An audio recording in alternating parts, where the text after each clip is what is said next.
They said his face was round like the moon. He had a large forehead, sallallahu alayhi wasallam.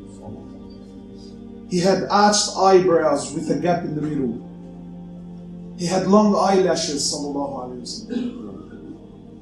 He had some grey hairs in his beard. Some grey hairs. He used to have a vein on his forehead that would appear when he would become angry or distressed. Sahaba described, they said he had broad shoulders, sallallahu alayhi wasallam. My brothers, Allah subhanahu wa ta'ala, He has a way, He has a system. Allah subhanahu wa ta'ala has a sunnah. And this sunnah is up to Him subhanahu wa ta'ala. He picks and chooses what He wants, when He wants, how He wants, and no one questions Allah subhanahu wa ta'ala. Allah subhanahu wa ta'ala, out of all of the planets, Allah subhanahu wa ta'ala chose Earth. Allah subhanahu wa ta'ala, out of the billions and billions of angels, Allah subhanahu wa ta'ala, He chose Jibreel alayhi salatu wasalam to be the best and the greatest. And Jibreel is not necessarily the biggest. There are angels that are far bigger than him. But Allah subhanahu wa ta'ala, He chose Jibreel alayhi salatu wasalam. Out of the 12 months of the year, Allah subhanahu wa ta'ala chose the month of Ramadan. Out of the 7 days of the week, Allah subhanahu wa ta'ala chose the day of Jum'ah. Allah subhanahu wa ta'ala chooses what He wants. And out of the billions and billions of human beings, Allah subhanahu wa ta'ala, He chose 125,000. And He made them His prophets and His messengers. This was the cream. And from the 125,000, Allah subhanahu wa ta'ala, He chose 5. And He called them the prophets of power and might and strength. Ibrahim, Musa, Isa, Nuh, and Muhammad sallallahu alayhi wa sallam. And from the 5, Allah subhanahu wa ta'ala selected 1. Allah subhanahu wa ta'ala, He chose your Habib sallallahu alayhi wa sallam. Allah subhanahu wa ta'ala in the Quran, when He addressed all the other prophets, He says, وَسَلَامٌ عَلَى إِبْرَاهِيمَ وَسَلَامٌ عَلى نُوحٍ وَسَلَامٌ عَلى عِيسَى and Musa. But Allah subhanahu wa ta'ala, when He spoke to Rasulullah sallallahu alayhi wa sallam, He didn't give him salam. Rather, He said to him, إِنَّ اللَّهَ وَمَلَائِكَةُ يُصَلُّونَ عَلَى النَّبِيِّ يَا أَيُّهَا الَّذِينَ آمَنُوا صَلُّوا عَلَيْهِ وَسَلِّمُوا تَسْلِيمًا.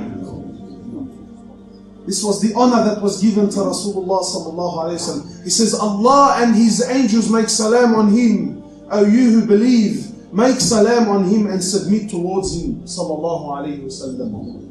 This was the honor that was given to your beloved Prophet. But I ask you sincerely, how much do you know about him?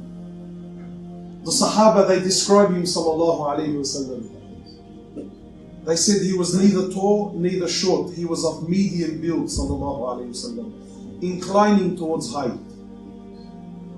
They said his skin color was neither black, neither white. It was what they call like a pasty. Everything about him was middle. Everything about him was the middle way. They said his face was round like the moon. He had a large forehead, sallallahu alayhi wasallam. He had arched eyebrows with a gap in the middle. He had long eyelashes, sallallahu alayhi wasallam. He had jet black hair. His hair was jet black. It was neither straight, neither curly. It was wavy. And sometimes he used to grow his hair, sometimes to his shoulders, sometimes to his ears, but it never went past his shoulders. And sometimes for the ibadat, like Hajj and Umrah, he used to shave completely. He had high cheekbones, sallallahu alayhi wasallam. He had some red on his cheeks. He had large eyes that were black. His eyes were black, sallallahu alayhi wasallam. They said he always smiled, sallallahu alayhi wasallam.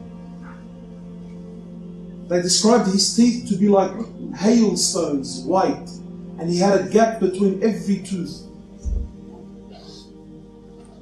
He had a thick beard, contrary to what some people want to believe. In the authentic narrations, he had a thick black beard.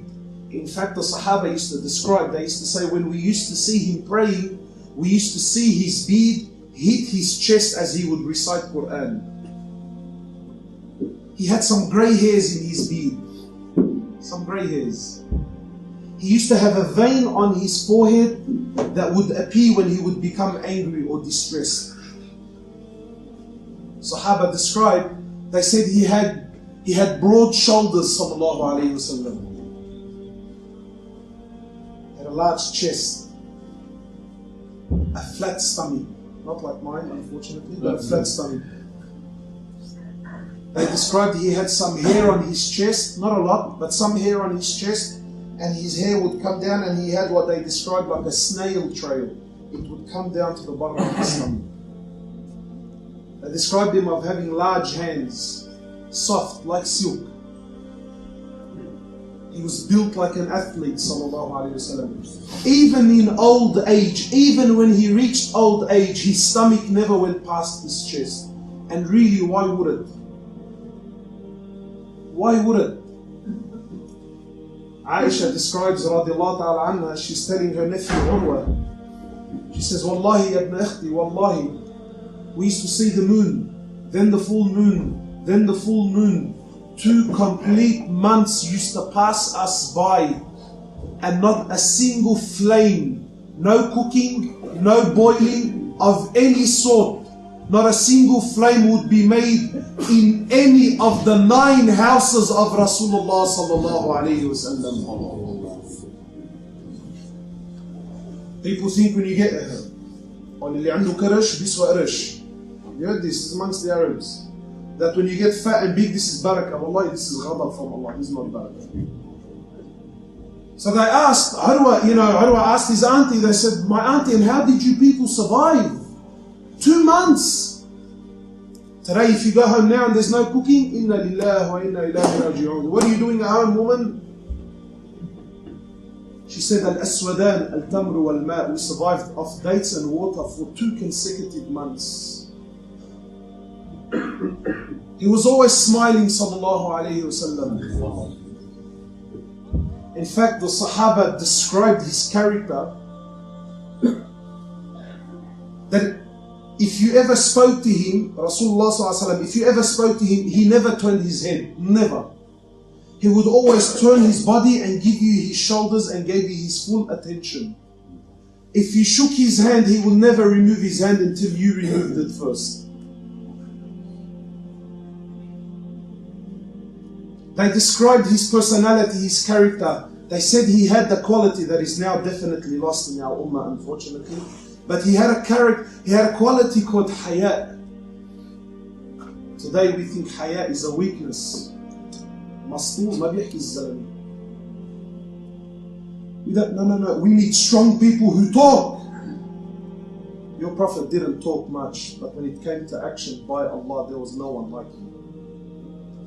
In fact, when they described his hayat, they said he was like a virgin woman behind the veil. But don't for a second think that this was weakness. See, unfortunately, we think hayat is weakness. No. Because the same Sahaba, they described the Prophet of Allah. They said, Wallahi, when we were on the battlefield, yes, your Prophet was on the battlefield. They said, when we were on the battlefield and the fighting got so intense that we couldn't fight anymore, they said, Wallahi, we used to run behind the back of Rasulullah sallallahu alayhi wasallam while he continued fighting like a warrior.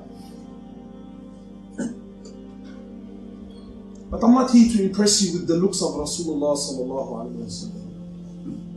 I'm here to ask you sincerely, my brother, do you love him like he loved you? Do you love your Habib like he loved you, sallallahu alayhi wasallam? How much do you know about your Prophet, my brother? And be truthful to yourself.